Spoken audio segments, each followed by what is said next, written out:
أعوذ بالله من الشيطان الرجيم. بسم الله الرحمن الرحيم. ¿Qué tal? Hoy nos vamos a sumergir en la Sura Ale Imran, el tercer capítulo del Corán. Es un texto, la verdad, muy profundo y fascinante. Habla de temas como la fe, los milagros y algo que resuena mucho: cómo una comunidad puede encontrar su fuerza en la adversidad. Vamos a explorar juntos sus mensajes clave. Fíjense que desde el principio, la propia Sura nos da una especie de manual de instrucciones. Nos dice que vamos a encontrar dos tipos de versículos, o aleyas, y entender esta diferencia es crucial para captar la naturaleza del mensaje divino. Bien, esta será nuestra hoja de ruta. Vamos a recorrer estos 6 grandes temas para desentrañar las ideas centrales de la Sura Ale Imran, desde su estructura hasta ese llamado final a la reflexión. Empecemos por lo primero. ¿Cómo nos dice el propio texto que debemos acercarnos a él? Resulta que la Sura nos da un marco para su propia interpretación. Y aquí llegamos a esa distinción que es, de verdad, fundamental. Hablamos de 2 tipos de versículos, Muhammad y Mutashabihat. Los Muhammad son, digamos, los que van al grano. Son claros, directos, el mismísimo fundamento del libro. Y por otro lado tenemos los Mutashabihat. Estos son los alegóricos, los que abren la puerta a significados más profundos que invitan a la contemplación. Miren este contraste. Los versículos claros son el ancla, la base de la certeza. Los alegóricos, en cambio, guardan una sabiduría más sutil, más profunda. Pero, ojo, aquí viene una advertencia importante. Si se malinterpretan, pueden llevar a la confusión. La idea es que se necesita una base bien firme en lo claro para poder navegar la profundidad de lo alegórico sin perderse. Ahora vamos a ver cómo estas ideas toman forma en la narrativa central de la Sura, y es que la historia de la familia de Imran es un ejemplo perfecto de cómo se manifiesta el poder divino de formas, extraordinarias. La historia se va desenvolviendo como una verdadera cadena de milagros. Todo empieza con el voto de la esposa de Imran, de ahí el nacimiento de Maryam, o sea, María. Luego, su tutor, el profeta Zacarías, que ya era muy mayor y su esposa era estéril, recibe la increíble noticia de que tendrá un hijo, Juan. Y todo esto culmina en el milagro que todos conocemos, la anunciación a la Virgen María de que va a concebir a Jesús. Y aquí hay un punto teológico brillante. La Sura traza un paralelo muy directo. Así como Adán fue creado sin padre ni madre, Jesús fue creado sin padre. Para Dios, ambos actos son simplemente una manifestación de su poder creador a través de una sola palabra, sé. Partiendo de estas historias de profetas que son reconocidos por distintas tradiciones, la Sura no solo se queda en la narración, también busca activamente establecer un diálogo, encontrar un terreno común con otras comunidades de fe. Esta es la pregunta que cae de maduro, ¿no? Después de contar estas historias, ¿con quién está hablando el texto? ¿Y cuál es el propósito de este diálogo? Y la respuesta es un llamado clarísimo y directo a la gente del libro, es decir, a judíos y cristianos. La invitación no es a convertirse a algo nuevo, sino a volver a un principio que en teoría ya comparten, el monoteísmo puro, o sea, la adoración de un único Dios, sin asociarle nada. Para darle todavía más fuerza a este punto, el texto nos lleva hasta Abraham. El argumento es que su fe, su sumisión a Dios, que es lo que literalmente significa la palabra musulmán, es muy anterior a las divisiones religiosas que vinieron después. Se le presenta como el gran patriarca común de esta herencia monoteísta. Y bueno, después de este diálogo teológico tan profundo, la Sura se vuelve increíblemente práctica. Ahora se dirige a la primera comunidad musulmana para darles guía en un momento de muchísima dificultad. Para entender esto, el contexto histórico es clave. Muchas de estas aleyas se revelaron justo después de la batalla de Uhud, que fue un golpe muy duro para los musulmanes, en parte por un error, por desobedecer una orden. El texto no barre el dolor debajo de la alfombra, sino que lo usa como un momento de aprendizaje. Y el consejo es súper claro y estructurado. En lugar de desesperarse, lo que se prescribe es resiliencia. No pierdan el ánimo, no se aflijan, tengan paciencia, perseveren, confíen en que hay un plan mayor. Y, esto es fundamental, usen este tropiezo como una oportunidad para mirar hacia adentro y aprender. Pasando de la resiliencia como comunidad, la Sura ahora nos describe las cualidades que definen al individuo. ¿Cómo se ve, en la práctica, una persona verdaderamente piadosa? Lo interesante es que la piedad aquí no es un sentimiento abstracto. No, se traduce en acciones muy concretas. Ser generoso siempre, en las buenas y en las malas. Controlar el enojo, perdonar a los demás y tener la humildad de pedir perdón por las propias faltas. Es en esencia todo un código de conducta. Y el resultado de cultivar estas cualidades no se limita a tener éxito en este mundo. La promesa final es de otra naturaleza. Es espiritual. El perdón de Dios y una recompensa eterna, que se describe con esa imagen tan poderosa de jardines por donde fluyen ríos. Y ya para cerrar, la Sura termina con un llamado potentísimo, que eleva la mirada desde el individuo y la comunidad hasta el cosmos entero. Estas aleyas finales son una pura invitación a la contemplación. Nos animan a observar el universo no como algo que simplemente está ahí, sino como un libro lleno de signos. La noche y el día, la inmensidad del cielo, todo esto, nos dice, apunta a un creador que tiene un propósito. La reflexión sobre lo creado nos lleva casi de la mano al reconocimiento del creador. Y con esta pregunta cerramos nuestro recorrido. La Sura Ale Imran parece sugerir que uno de los caminos más seguros para fortalecer la fe en esa realidad divina que no podemos ver es precisamente observar con atención el mundo ordenado y tangible que nos rodea. Una idea que sin duda da para seguir pensando. Muy bien, pues vamos a sumergirnos en el material de hoy. Tenemos una sola fuente, pero es de un peso enorme. Enorme. Es una recitación completa de Sura Ale Imran, el tercer capítulo del Corán. El nombre se traduce como la familia de Imran. Exacto. Y para ubicarnos, Imran es la figura paterna de la Virgen María en la tradición islámica. Justo.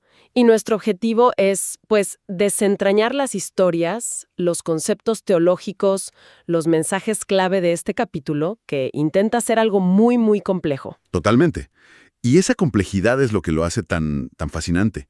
Es que este capítulo se mete de lleno en temas como la naturaleza de la fe, la revelación divina. Ajá. Y, sobre todo, establece un diálogo directo con lo que el texto llama la gente del libro. O sea, las comunidades judías y cristianas. Exacto. No es un monólogo, ¿sabes? Es un texto que se ve a sí mismo en medio de una conversación teológica que, llevaba siglos en marcha. Exacto, una conversación en la que entra con una afirmación contundente. El capítulo arranca con la base del monoteísmo. Sí, con lo fundamental. Hay un solo Dios, único, viviente, eterno. Pero, y aquí es donde la cosa se pone de verdad interesante, no se presenta como algo totalmente nuevo. No, para nada. Sino que inmediatamente se posiciona como el último eslabón de una larga cadena de revelaciones. Menciona explícitamente la Torá y el Evangelio. Fíjate que esa es una jugada muy estratégica. Por un lado, valida el pasado. Dice, sí, esas escrituras tienen un origen divino. Venimos de la misma raíz. Claro. Pero al mismo tiempo, se atribuye un nuevo rol. Se describe a sí mismo como un furcán. Furcán, esa palabra es clave, ¿verdad? ¿Qué significa exactamente en este contexto? Pues más que una simple palabra, es todo un concepto. Literalmente se podría traducir como el criterio o el discernimiento. Ajá. Pero a ver, pensemos en ello más como un lente de alta definición. La idea que plantea el texto es que el mensaje original, con el paso del tiempo y las interpretaciones humanas, se ha vuelto un poco borroso. Entiendo. Y el Corán se presenta como ese lente que vuelve a enfocarlo todo, que te permite ver con nitidez la verdad original y separarla del ruido que se ha acumulado.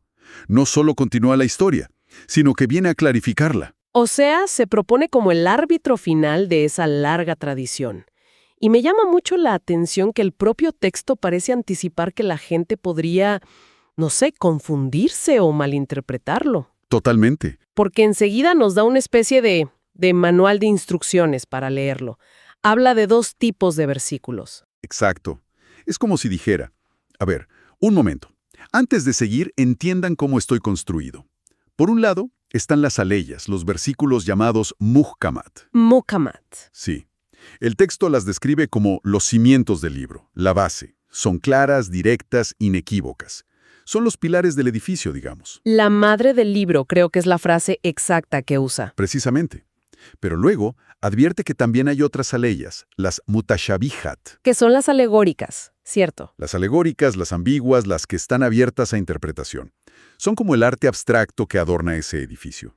Y aquí viene la advertencia, casi una señal de cuidado, piso resbaloso. Jaja, me gusta esa analogía. Es que el texto dice que habrá gente con desviación en sus corazones que se va a aferrar a estos versículos ambiguos a propósito, ¿Para qué? para buscarles significados ocultos, para generar peleas, para enredar las cosas. Mientras que la gente arraigada en el conocimiento, como los llama, tiene otra actitud completamente distinta. Otra actitud. Ellos ven el cuadro completo, los cimientos y el arte, y dicen, creemos en todo ello, todo viene de nuestro Señor. Aceptan que no tienen por qué entender cada pincelada. Exacto, porque confían en la solidez de los cimientos. Y esto plantea una pregunta fundamental sobre la interpretación que, bueno, sigue vigente hoy, ¿no? Sin duda. ¿Dónde está la línea entre una interpretación honesta y la manipulación de un texto para que diga lo que uno quiere? El capítulo sugiere que la clave es la humildad intelectual. Aceptar que el conocimiento último le pertenece solo a Dios y aferrarse a los principios que son claros. Justamente, Nombre al capítulo. la familia de Imram. Se nos cuenta la historia de la esposa de Imran, que hace una promesa a Dios. El hijo que espera en su vientre será dedicado por completo a su servicio. Pero claro, la vida le da una sorpresa. Una sorpresa enorme para la época. Da a luz a una niña. Y en ese momento de desconcierto, la nombra Mariam, o sea, María. Y lo que podría parecer una promesa rota, El texto lo convierte en un acto de elección divina. Inmediatamente se nos dice que Dios la ha elegido a ella específicamente, que la ha purificado y la ha exaltado por encima de todas las mujeres del mundo. no es un plan B entonces. Para nada. Es el plan principal desde el principio. Y para reforzar esta idea, nos cuentan la anécdota de su tutor, el profeta Zacarías. Sí, que es muy reveladora. Cada vez que él entraba a verla en su lugar de oración, se encontraba con que ella tenía comida, provisiones que nadie le había llevado. Algo milagroso. Y cuando le preguntaba de dónde salía todo eso, Ella respondía con una confianza total, absoluta. Viene de Dios. Dios provee a quien Él quiere sin límite. ese pequeño detalle no es trivial, ¿verdad? No, para nada. Es una demostración de que María tiene una conexión directa y especial con lo divino. Es una señal de su estatus único. Y esta señal va a inspirar al propio Zacarías. Hay que ponerse en su lugar un segundo. Es un hombre ya mayor, su esposa es estéril, y ve a esta joven, su protegida, recibiendo milagros diarios. Claro, Es como si de pronto se diera cuenta de que para Dios no hay imposibles. exacto. Esa cercanía con el milagro enciende su propia esperanza. Y en un acto de fe inmenso, le pide a Dios un heredero. Una petición que desde la lógica humana, la lógica biológica, es completamente absurda. Pero la respuesta llega. El texto narra que los ángeles se le aparecen mientras está orando para darle la noticia. Y le dicen que va a tener un hijo, y su nombre será Yaya. Es decir, Juan el Bautista. Este evento es crucial. Es crucial porque refuerza uno de los temas centrales que recorre toda la sura. El poder de Dios opera más allá de las leyes de la naturaleza que damos por sentadas. La vejez, la esterilidad. Son limitaciones humanas, no divinas. Y este nacimiento milagroso de Yaya es como el acto de apertura. Prepara el escenario para el siguiente milagro, uno que es de los más detallados y teológicamente densos de todo el Corán. Y ese es, por supuesto, la figura de Isa, de Jesús. Exacto. El capítulo le dedica un espacio enorme, empezando por la anunciación de los ángeles a María. La reacción de ella es de una lógica aplastante, muy humana. Muy humana, sí. ¿Cómo voy a tener un hijo si ningún hombre me ha tocado? Y la respuesta que le dan es uno de los pilares de la teología del texto. El ángel dice, así es, Dios crea lo que quiere. Cuando decide algo, simplemente dice sé y es. El poder creativo absoluto de Dios. Exacto, a través de su palabra. No necesita procesos biológicos, solo su voluntad. Pero el texto no se queda ahí, ¿eh? Sabe que esto genera preguntas teológicas profundas sobre la naturaleza de Jesús. Claro. Y más adelante nos da una analogía muy específica para aclarar su postura. Espera, eso de que Jesús es como Adán es una idea potentísima. O sea, el texto está usando al primer hombre, creado directamente de la tierra, como la única analogía posible para explicar a Jesús. Sí, Eso traza una línea teológica muy clara, ¿no? Es una jugada teológica muy audaz y muy precisa. El texto dice textualmente: para Dios, el ejemplo de Jesús es como el de Adán. Lo creó de tierra y luego le dijo, sé, y fue. ¡Wow! Al hacer esta comparación, está diciendo dos cosas a la vez. Primero, que el nacimiento de Jesús es un milagro del mismo calibre que la creación del primer ser humano. Ok. Y segundo, y esto es clave, lo posiciona como un ser humano creado. Un milagro de la creación, sí, pero no como divino en sí mismo. Es una distinción teológica fundamental en este texto. Entendido. Y sobre su misión, la fuente menciona varios milagros que realizó, que creaba un pájaro de barro y le daba vida, que curaba al ciego y al leproso, Que resucitaba a los muertos. pero siempre con un detalle recurrente, una frase que se repite una y otra vez. Y esa frase lo es todo.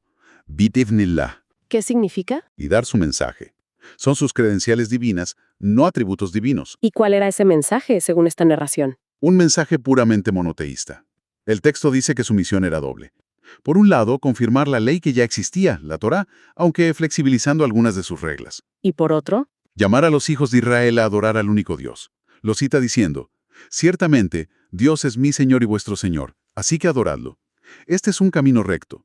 El mensaje es un regreso a la esencia. Es fascinante cómo usa estas historias tan humanas y a la vez milagrosas, como la de Zacarías o María, para establecer un punto teológico muy concreto. Sí, es su método. Pero luego, como si dijera, ok, ya entendieron la idea con ejemplos.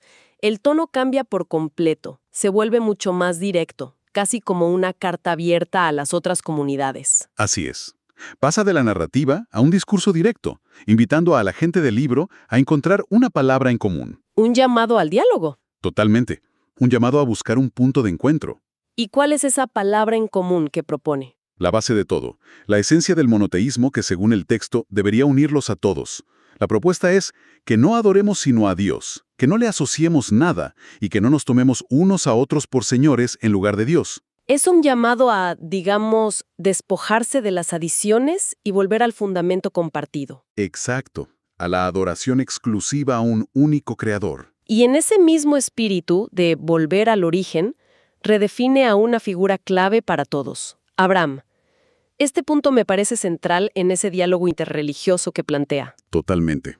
El texto argumenta que Abraham no fue ni judío ni cristiano, una afirmación que suena provocadora. Un poco, sí. Pero la lógica es cronológica. Esas identidades religiosas se formalizaron mucho después de su tiempo. En cambio, lo describe con dos palabras. ¿Cuáles? Haniz, que significa un monoteísta puro, alguien que por naturaleza se inclinaba hacia el Dios único. Y Muslim, en su sentido más literal, alguien que se somete a la voluntad de Dios. Lo presenta como el patriarca universal de esa actitud de sumisión a Dios. Como un ancestro espiritual para todos. Exactamente. Vale, entonces hay un diálogo hacia afuera, pero también el capítulo se vuelca mucho hacia adentro, con mucha orientación para la propia comunidad de creyentes. Hay un llamado muy famoso. El de aferrarse todos a la cuerda de Dios y no dividirse. Ese mismo. Sí, y para que no quede en una frase bonita, lo ilustra con ejemplos concretos de su propia historia, como la batalla de Badr. La presenta como una prueba de que la ayuda divina llega cuando la comunidad está unida. Y firme en su fe. Y firme en su fe, incluso cuando están en desventaja numérica. O sea, la unidad no es solo una buena idea, es una condición para el éxito y el favor divino. Y de ahí pasa a la vida cotidiana, a la ética. No se queda solo en la fe y la unidad, sino en cómo se traduce eso en el día a día. Exacto. El texto entrelaza la fe con principios sociales y económicos muy prácticos. Por ejemplo, aquí encontramos una de las prohibiciones más tajantes de la usura, la riba. ¿Cómo la describe? Como devorar la riqueza de otros multiplicándola. La espiritualidad tiene consecuencias económicas muy claras. Y también personales, por lo que veo. Hay un énfasis muy fuerte en la caridad y el autocontrol. Sí, define a la gente piadosa no solo por sus rezos, sino por sus acciones.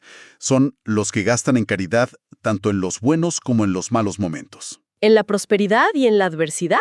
Y justo después añade, los que controlan su ira y perdonan a los demás. Es una visión integral. La fe no es solo creer, es cómo te comportas cuando las cosas se ponen difíciles, cómo manejas tu dinero, tu enojo, tus relaciones. La paciencia y la perseverancia se presentan como virtudes activas. Como un entrenamiento del alma, sí. Muy bien, entonces, si damos un paso atrás para ver el cuadro completo, tenemos un capítulo que empieza sentando las bases teológicas sobre Dios, sobre la revelación. La parte doctrinal, sí. Luego, nos cuenta historias de figuras proféticas como María y Jesús para ilustrar esos puntos de una forma muy particular. Y finalmente, de esas historias, extrae una guía práctica para la vida en comunidad. Es una estructura muy completa. ¿Sí? Exactamente. Va de lo abstracto a lo narrativo y de lo narrativo a lo práctico. El hilo que lo une todo es la soberanía absoluta de Dios. Ajá. ¿Y cuál es la respuesta humana ideal ante esa soberanía? La confianza, la sumisión, la paciencia y, muy importante, la reflexión. Y esa idea de la reflexión nos lleva a un pensamiento final, porque el capítulo, después de hablar de teología, de leyes, de batallas, termina con un tono muy, muy diferente. Sí, el final es casi una meditación. Después de tanta discusión sobre el texto revelado, sobre el libro, cambia el foco hacia el universo. ¿Qué es lo que dice? El texto dice: en la creación de los cielos y de la tierra, y en la sucesión de la noche y el día, hay signos para los dotados de intelecto. Para los que piensan. Aquellos que recuerdan a Dios de pie, sentados o acostados, y reflexionan sobre la creación. Es una conclusión muy poética, casi un respiro después de tanta densidad. Lo es, y nos deja con una pregunta abierta, algo en que pensar. Después de un capítulo tan centrado en la importancia de la escritura revelada, termina apuntando hacia el libro del universo. Cierto. Y esto nos lleva a cuestionarnos, ¿cuál es la relación que propone el texto entre el conocimiento que se obtiene estudiando las Escrituras y el conocimiento que se obtiene contemplando el cosmos? ¿Son dos caminos separados o son dos lenguajes que apuntan a la misma verdad? Exactamente. Esa es la pregunta que nos deja flotando. Bienvenidos a De Debate. El diálogo de hoy se centra en un pasaje bastante complejo de la Sura Al-Imran, que es el tercer capítulo del Corán. El texto mismo afirma que contiene, por un lado, versos de significado muy claro, fundamental, y por otro, versos de naturaleza, digamos, alegórica o ambigua. Exacto. Y eso nos lleva directamente a la pregunta central de nuestra discusión de hoy. ¿Esta distinción entre lo claro y lo ambiguo sirve realmente para consolidar la certeza en la fe? ¿O, por el contrario, es una puerta que inevitablemente se abre a la discordia y al conflicto interpretativo? Bueno, yo voy a sostener que esta estructura está diseñada divinamente, de forma deliberada, para ofrecer un fundamento sólido y proteger los principios esenciales de la fe. Y yo, por mi parte, argumentaré que la propia existencia de estos versos ambiguos es una fuente inherente de división que, en la práctica, desafía la posibilidad de una certeza absoluta. A ver, mi punto de partida es la propia declaración del texto. Es que no deja lugar a dudas. La sura establece que los versos claros, los muhakamat, son, y cito, la madre del libro, al-Kitab. Esto es crucial. No es una metáfora poética, es una declaración de jerarquía. Son el cimiento, la base inamovible sobre la que se construye toda la fe. De este modo, pues, los pilares del credo y la práctica quedan anclados a salvo de la especulación. Los otros versos, los alegóricos o mutashabihat, no son un error de diseño, para nada. Cumplen otra función. Son una invitación a la reflexión profunda, una prueba de fe dirigida a quienes el texto llama los de firme conocimiento, al-rasikuna fil ilm. De hecho, la sura misma diagnostica el problema y no lo ubica en el texto, sino en el lector. Dice que aquellos en cuyos corazones hay perversidad son los que persiguen lo ambiguo para sembrar el caos. Así, el texto no solo da certeza, sino que actúa como un filtro que distingue la búsqueda honesta de la malicia. Yo lo veo desde una perspectiva radicalmente distinta. Para mí, el problema empieza cuando el texto admite, de forma explícita, que hay versos cuya interpretación final nadie conoce sino Dios. Esta afirmación no es menor, es una limitación fundamental impuesta al entendimiento humano. Es reconocer que hay, digamos, zonas oscuras en el mapa de la revelación, y como bien mencionas, el texto mismo nos advierte que esas zonas oscuras serán el terreno de juego predilecto de quienes buscan la discordia. Y aquí es donde la lógica a mí me hace ruido. O sea, si el propósito de un libro sagrado es ser una guía para la humanidad, Hudan Linnas, me parece una profunda contradicción incluir material que se sabe de antemano que será un arma para la división. Además, la línea que separa a un lector con un corazón perverso de uno firme en conocimiento es peligrosamente subjetiva. En la práctica, esto permite que cualquier interpretación que desafía a la ortodoxia dominante sea descalificada no por sus fallas lógicas, sino como una herejía malintencionada. Lejos de garantizar la certeza, esta dualidad crea un autoritarismo interpretativo que hace que la certeza dependa no del texto, sino de quien tenga el poder de interpretarlo. Entiendo tu punto sobre el autoritarismo, de verdad, pero creo que le atribuyes al texto una responsabilidad que no le corresponde. La fuente del conflicto, e insisto en esto, es la intención humana, no una supuesta falla en la revelación. El texto funciona precisamente como una prueba, como un reactivo químico que revela la composición del corazón que se le acerca. La sura es inequívoca. El problema es buscar la discordia, ibtigash al-fitna, y buscar su interpretación oculta, ibtigaj tawiliji. La palabra de Dios es perfecta, la falibilidad está en nosotros. O sea, no puedes culpar al bisturí si un cirujano inepto lo usa para herir en lugar de para curar. Espera, ¿pero no es esa una salida demasiado fácil? ¿No le quita toda la responsabilidad al texto como guía?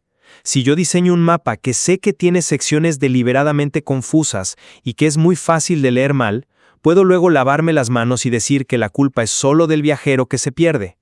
Un texto que se presenta como una guía universal debería en teoría minimizar las oportunidades para ser malinterpretado, sobre todo de forma maliciosa. No digo que el texto sea la causa del conflicto, pero al ofrecer estos pasajes ambiguos se convierte en un facilitador innegable del mismo. Un diseño que invita al abuso parece como mínimo problemático para una guía que busca la unidad. Es que eso asume que el propósito es una simplicidad absoluta, una guía que no requiera esfuerzo intelectual ni espiritual. Quizás el propósito es justamente el contrario, forzar a la persona creyente a ser humilde, a reconocer sus propios límites y a aferrarse con más fuerza a los fundamentos claros en lugar de perderse en especulaciones. La existencia de lo mutashabihat obliga a una disciplina. Es un mecanismo que previene la arrogancia intelectual, la de creer que se puede encerrar a Dios en un sistema de lógica humana. A veces, una guía más efectiva no es la más fácil, sino la que te obliga a ser un mejor viajero. Me gusta esa metáfora del viajero, pero nos lleva a otro problema, la figura de los de firme conocimiento. El texto dice que frente a lo ambiguo, ellos simplemente afirman: creemos en ello, todo proviene de nuestro Señor. Esto se puede leer, y creo que con bastante razón, no como un acto de entendimiento profundo, sino de sumisión ante lo incomprensible. Se rinden ante un misterio que admiten no poder resolver. Si la certeza en un creyente se basa en aceptar lo que no se puede conocer, es una certeza muy frágil. Suena más a fe ciega que a conocimiento razonado. Ahí es donde creo que vemos las cosas de manera fundamentalmente diferente. Para ti es sumisión ciega, pero para mí suena a humildad intelectual. Es el reconocimiento consciente de que la razón humana tiene un límite frente a lo infinito de lo divino. La certeza no viene de resolver cada acertijo, sino de la confianza absoluta en la fuente de la revelación y en los cimientos, los mukamat, que son la base sólida. Ese acto de decir, todo proviene de nuestro Señor, no es apagar el cerebro y llamarlo piedad. Es una forma superior de conocimiento. Es saber cuál es tu lugar en el orden de las cosas. De acuerdo. Aceptemos por un momento tu idea de la humildad intelectual. La pregunta entonces se vuelve práctica. ¿Cómo la distinguimos de la simple renuncia a pensar? ¿Cómo diferenciamos al sabio humilde del seguidor que simplemente abdica de la difícil tarea de razonar porque es más cómodo? El texto no nos da un criterio objetivo para hacerlo. Deja la puerta abierta a que la aceptación acrítica sea celebrada como la máxima virtud. Y eso puede ser un veneno para la investigación teológica genuina y para el pensamiento crítico dentro de la propia tradición. Es que no es una aceptación en el vacío. Esa humildad está siempre anclada en la acción y en los versos claros. Aquí es donde el impacto práctico se vuelve el criterio. En la vida diaria de la comunidad, son los Muhammad los que rigen la ley, la ética y el culto. La unicidad de Dios, el día del juicio, las obligaciones de la oración, el ayuno, la caridad, todo eso está establecido de forma inequívoca. Esos son los pilares. Los temas de los versos alegóricos, la naturaleza exacta de los atributos divinos, por ejemplo, son para la reflexión de los eruditos, pero no alteran las obligaciones fundamentales de un creyente común. Su vida se rige por la claridad, no por la ambigüedad. Eso, con todo respeto, me parece que ignora siglos de historia. Las divisiones más profundas y a veces sangrientas del Islam no surgieron sobre si se debe rezar o ayunar. Nacieron precisamente de la interpretación de estos versos alegóricos. A ver, pensemos en la gran controversia Mutasili en los siglos 8 y 9, sobre si el Corán fue creado o era eterno. Esa disputa, que llevó a una inquisición, la mihna, y a persecuciones, se basaba enteramente en cómo interpretar los versos que hablan de los atributos de Dios y su palabra. No fue una discusión de salón, tuvo consecuencias políticas y sociales devastadoras. Decir que estos versos no tienen un impacto práctico es pasar por alto los grandes cismas que se generaron en su nombre. La propia sura, casi como anticipando estos conflictos, advierte explícitamente: y no seáis como aquellos que se dividieron y discreparon. La advertencia no es una contradicción, es una confirmación. El texto prevé que la naturaleza humana tenderá a abusar de los versos ambiguos, y por eso mismo dice: no hagan eso, no sigan ese camino. Está poniendo la responsabilidad directamente sobre los hombros del intérprete. El hecho de que la gente, a lo largo de la historia, haya ignorado la advertencia y haya caído en el conflicto que el propio texto predice, demuestra la presciencia del texto, no su deficiencia. Una presciencia que roza la profecía autocumplida. Si sabes que poner una herramienta peligrosa en una habitación llena de gente propensa a la violencia resultará en conflicto, y aún así la pones, ¿no tienes parte de la responsabilidad? La advertencia puede ser vista como una cláusula de extensión de responsabilidad, una forma de absolver al texto por el conflicto que inevitablemente ayuda a generar. Al final, el texto mismo nos entrega las herramientas para su propia deconstrucción. Advierte sobre un incendio mientras reparte fósforos.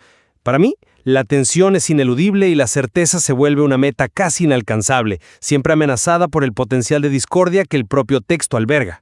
Mira, para concluir, mi postura se mantiene firme en que la distinción entre versos claros y alegóricos en la sura Al-Imran es un acto de sabiduría.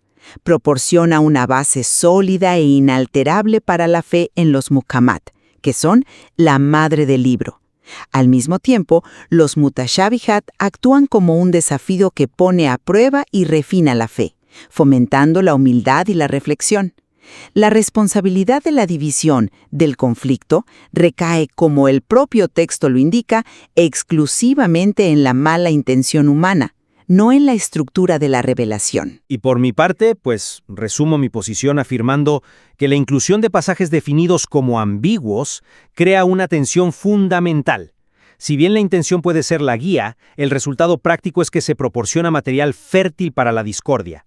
Esto establece una distinción subjetiva y muy peligrosa entre lectores sinceros y perversos, y compromete la búsqueda de una certeza doctrinal absoluta por la propia arquitectura del texto.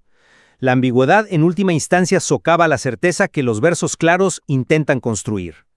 A pesar de nuestros enfoques opuestos, creo que ambos podemos coincidir en que la forma en la que una tradición se enfrenta a la ambigüedad en sus textos sagrados es una cuestión que define, en gran medida, su trayectoria intelectual y social. Ciertamente, la discusión que hemos tenido basada en este material nos obliga a reflexionar sobre la compleja y tensa relación entre la revelación, la interpretación humana y esa incesante búsqueda de certeza. Un tema que, claramente, deja muchos caminos abiertos para una mayor exploración. En esta sesión analizamos un video de YouTube con una recitación muy rápida y sin interrupciones de la sura Al-Imran.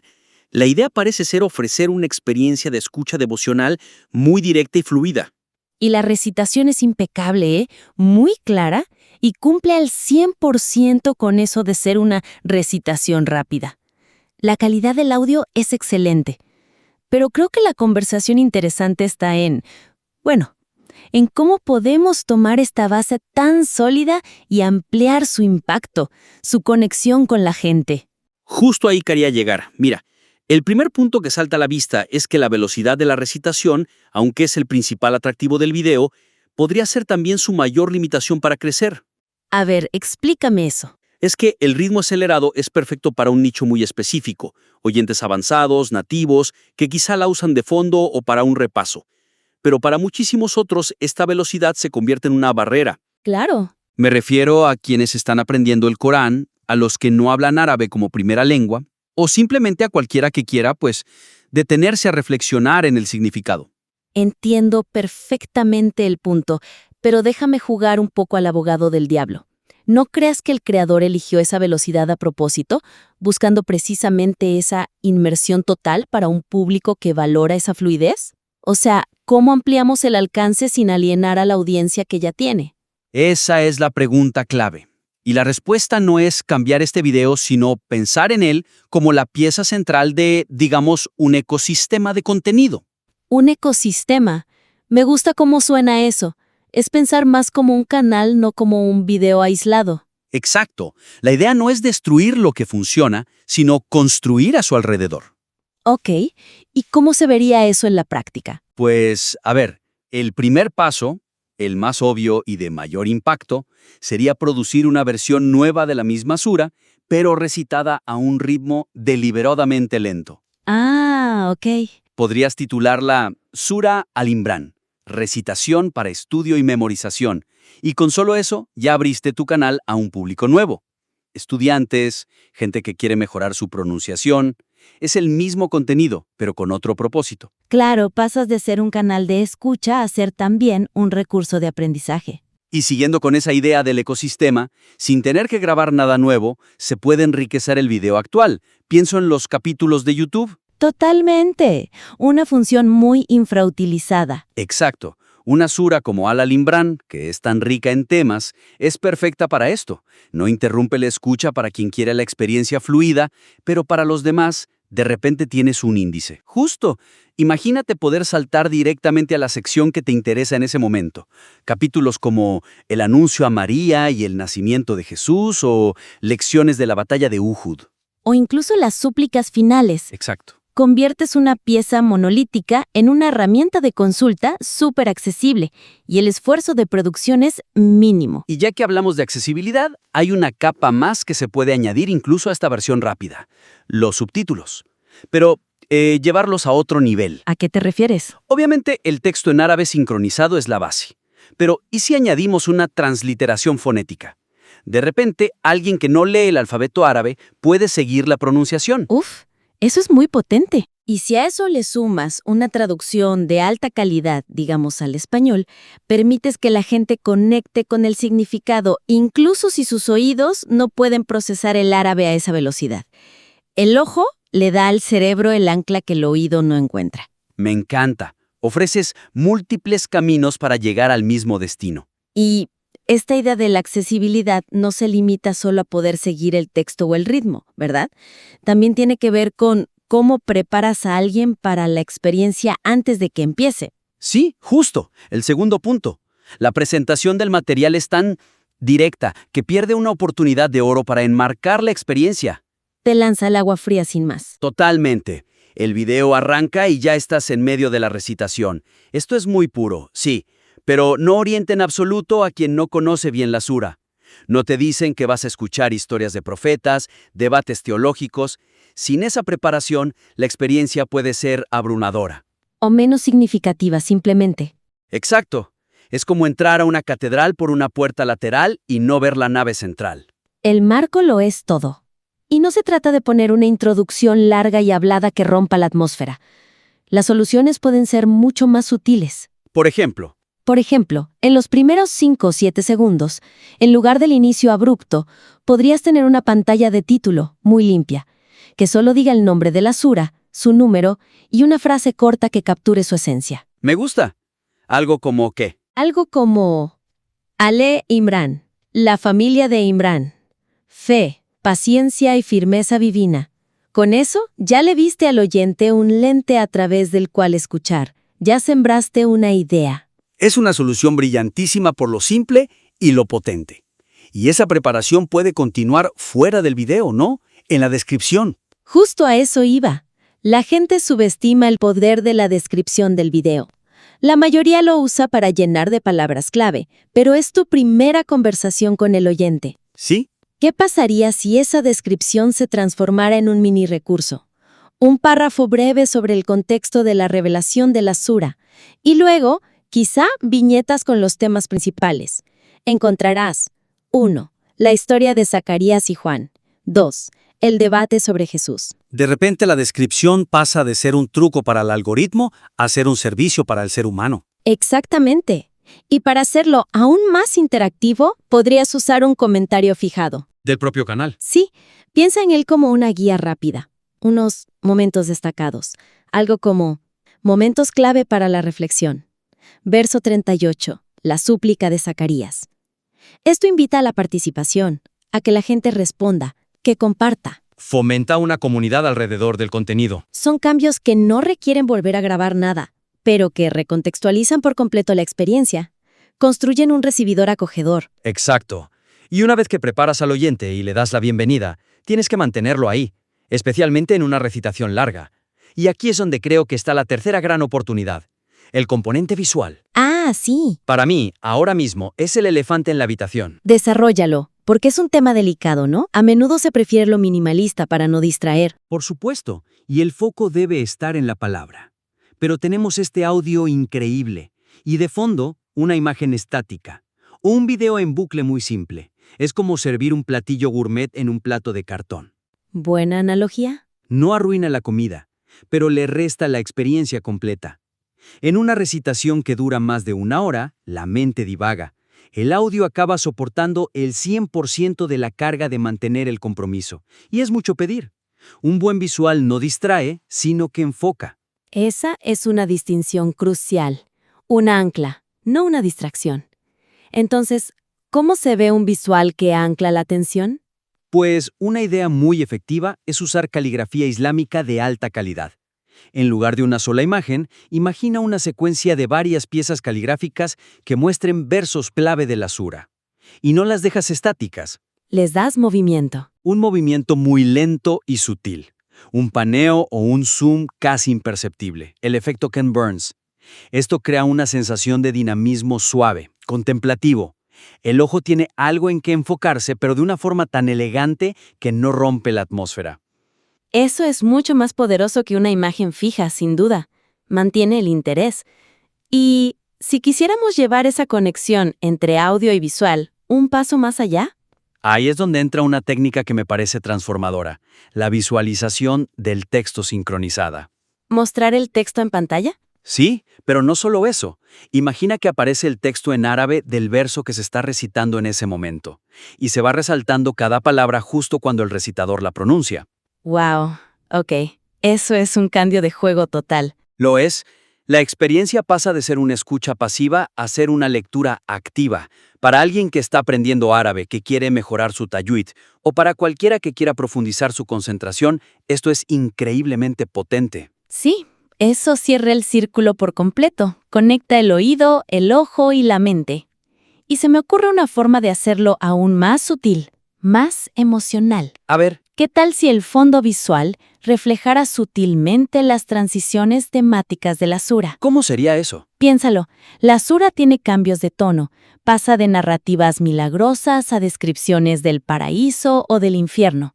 Se podrían usar cambios graduales en el fondo. Por ejemplo, durante los versos que describen el jardín, el fondo podría tener tonos celestiales, luminosos. Entiendo. Y cuando la recitación entra en pasajes sobre las pruebas y la paciencia, el fondo podría cambiar de forma casi imperceptible a colores más terrenales, más sobrios.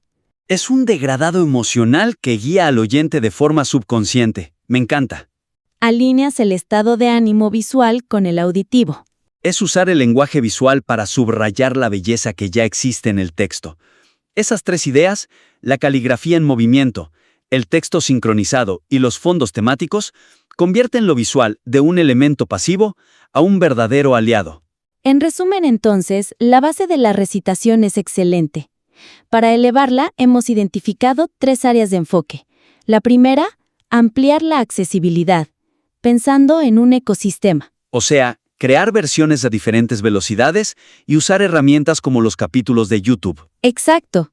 Segundo, enriquecer el contexto que rodea la recitación. Con una introducción visual sutil y transformando la descripción en un recurso valioso que guíe al oyente. Y tercero, reinventar el acompañamiento visual para que sea un ancla de concentración. Esto puede ir desde usar caligrafía dinámica hasta implementar texto sincronizado que convierta la escucha en estudio activo. Exacto. Todas estas ideas buscan tomar un trabajo que ya es muy valioso y asegurarse de que llegue a más gente y de que la experiencia sea lo más profunda posible para cada persona. Nos encantaría volver a analizar el material una vez que hayas tenido la oportunidad de explorar estas u otras mejoras.